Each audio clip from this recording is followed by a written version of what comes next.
Wesley hall, Charlie Griffith जे गिमका द्यायचे, कसे गोलंदाजी करायचे ते मी स्वतः त्यावेळेला निश्चितपणे जवळून पाहिजे आणि सगळ्या जवळून बघितल्याच्या नंतर त्याचे खूप गोष्टीचा आनंद त्या ठिकाणी होतो.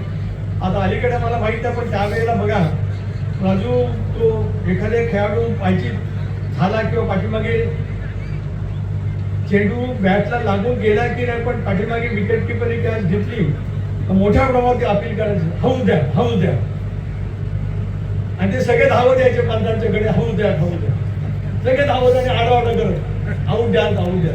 पण तो पंच असा स्थितपर्यंत असायचा की त्याला माहिती आहे की चेंडू एक तर लेग स्टंपच्या बाहेर आहे, त्यामुळे तो पायचीत नाही, किंवा ऑफ स्टंपच्या बाहेर आहे, तो पायचीत नाही, तरी आडावाडा करणारी माणसं यायची.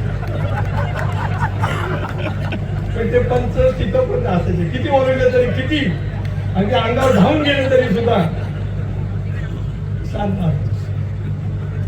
आता अलीकडे त्यावेळेला ते नव्हतं, आता थर्ड अंपायर हे सगळं शूटिंग आहे.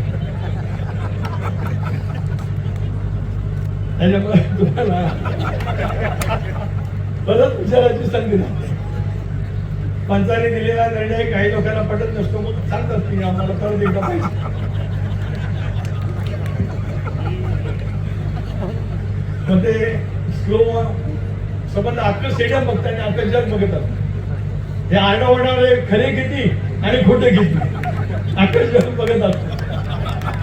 आता स्लो मोशन मध्ये लक्षात येतं की आरडाओरडा करणाऱ्यापेक्षा निर्णय देणारा पंच तो अतिशय योग्यच असतो. हे अनेक वेळेला त्या ठिकाणी पाहतो.